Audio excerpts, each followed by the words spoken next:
भाई सोनू राय जी की भारी मतों से जीत हुई है। अगर बैलेट पे चुनाव होगा तो बीजेपी जो है कहीं टिकने वाली नहीं है। महागठबंधन के प्रत्याशी लगभग 150 से भी ज्यादा सीटों पर विजय प्राप्त किए थे। आज भी अगर मशीन से गिनतियां होती हैं तो पूरा दिन लग जाता है। नमस्कार, मेरा नाम आलोक है। आप लाइव स्ट्रीम देख रहे हैं। आज का दिन आरजेडी के लिए, जो कि बिहार की मुख्य विपक्षी पार्टी है, उसके लिए बेहद ही शानदार दिन है, क्योंकि आरा बक्सर एमएलसी उपचुनाव में आरजेडी की बम्पर जीत हुई है। राधाचरण सेठ, जो कि आरजेडी के एमएलए हैं, पहले एमएलसी थे, उनके ही विधायक होने के बाद ये सीट खाली हुई और स्थानीय प्राधिकार निर्वाचन क्षेत्र में जब उपचुनाव हुआ तो वहां आरजेडी की जीत हुई। सोनू राय चुनाव जीत गए और राधाचरण सेठ, जो कि उस इलाके के लिए बेहद बड़ी चीज माने जाते हैं, उनकी कारी हार हुई। उनके बेटे की कारी हार हुई। वो तो पहले जीतते रहे थे, विधायक में भी महज 27-28 वोटों से ही उनकी जीत हुई और वो विधायक हो गए आरजेडी को शिकस्त देकर। लेकिन अब आरजेडी ने भी बदल ले लिया। स्थानीय प्राधिकार निर्वाचन क्षेत्र में जब चुनाव हुआ, यानी कि स्थानीय निकाय कोटे के जो जनप्रतिनिधि हैं उसमें चुनाव में वोट करते हैं, तो आरा बक्सर की इस एमएलसी सीट पर उपचुनाव में राधाचरण सेठ के बेटे कन्हैया सेठ चुनाव हार गए और सोनू राय चुनाव जीत गए। तेजस्वी यादव बेहद खुश हैं, बहुत प्रसन्न हैं।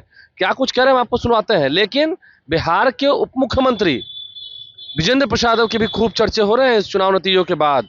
ये कहा जा रहा है विजेंद्र यादव नहीं आंधी है, उन्हें इग्नोर करना काफी भारी पड़ा राधाचरण सेठ को। क्या कुछ तेजस्वी यादव कह रहे हैं, पर आपको सुनाते हैं। नमस्कार। बक्सर भोजपुर एमएलसी उपचुनाव में राष्ट्रीय जनता दल के हमारे जो प्रत्याशी भाई सोनू राय जी की भारी मतों से जीत हुई है। एनडीए को करारा हार का सामना करना पड़ा है।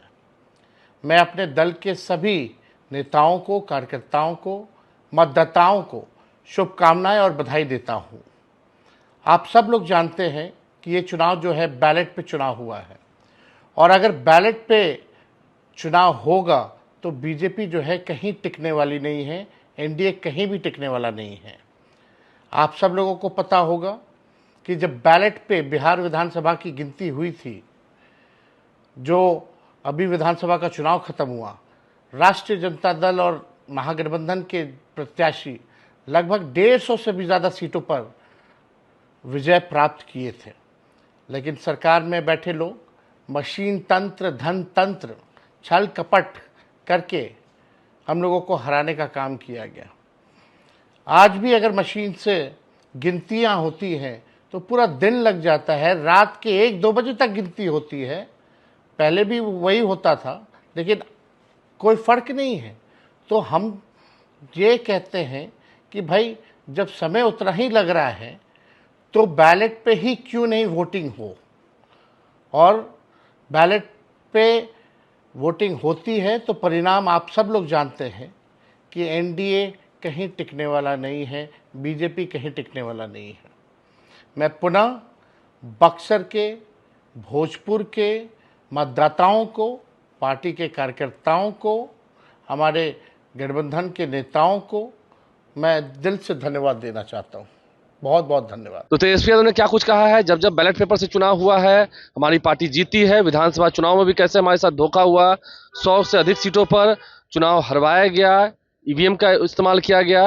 अब ऐसे में तेजस्वी यादव की बातें तो आपने सुनी है, लेकिन विजेंद्र प्रसाद यादव की चर्चा क्यों हो रही है, क्यों कह रहे हैं आरा बक्सर के लोग। देखिए, बिहार के उप मुख्यमंत्री है विजेंद्र प्रसाद यादव, 85 वर्ष उनकी उम्र है, लेकिन इस चुनाव में एक रंजिश से थी। राधाचरण सेठ को अहम हो गया था कि विजेंद्र यादव क्या कर लेंगे, कुछ नहीं कर लेंगे, कोई उनकी ताकत नहीं है, कोई बिसात नहीं है। विजेंद्र प्रसाद यादव भी घर से नहीं निकले, घर में बंद हो गए, क्योंकि राधाचरण सेठ ने उन्हें प्रचार के लिए बुलाया, ना वो गए। अहम हो गया था राधाचरण सेठ को। लोग कहते हैं राधाचरण सेठ को अहम हो गया था, धन का घमंड हो गया था। पैसे से सब कुछ खरीद सकते हैं, पैसा ही सब कुछ तोल देता है, पैसा ही सब कुछ अपने वश में कर लेता है। क्योंकि एमएलए जो बन गए आरजेडी को हराकर, लेकिन वोटों का फासला बहुत कम था, ये शायद भूल गए। और बैलेट पेपर से चुनाव भी हुआ। फिर कह रहे हैं, चर्चे हो रहे हैं विजेंद्र प्रसाद यादव को लेकर। उम्र भले ज़्यादा हो लेकिन अनुभव बहुत है। विजेंद्र प्रसाद यादव को इग्नोर करना, उन्हें प्रचार प्रसार में ना बुलाना, ये खल गया। जेडीयू की करारी हार हुई। मनोज उपाध्याय को भी अच्छे वोट मिले, मनोज उपाध्याय को भी तरजीह न देना, पार्टी से सम्मान न मिलना, और मनोज उपाध्याय ने जितने वोट पाए उसका ये अंजाम रहा। विजेंद्र प्रसाद यादव वहां प्रचार प्रसार करने नहीं गए। विजेंद्र प्रसाद यादव से लोहा लेना राधाचरण सेठ को भारी पड़ा, और चुनाव जीत गए सोनू राय। आरजेडी जीत गई अपने कोर वोटर के दम पर। जेडीयू हार गई, कह सके राधाचरण सेठ हार गए, अहंकार हार गया या अहम हार गया, जो भी हार गया। हमारे चैनल को सब्सक्राइब कर लें। क्या कुछ कहा है तेजस्वी यादव ने, वो आपको सुनवाया है हमने। हमारे चैनल को सब्सक्राइब कर लें, साथ साथ फेसबुक पेज भी लाइक करें। धन्यवाद।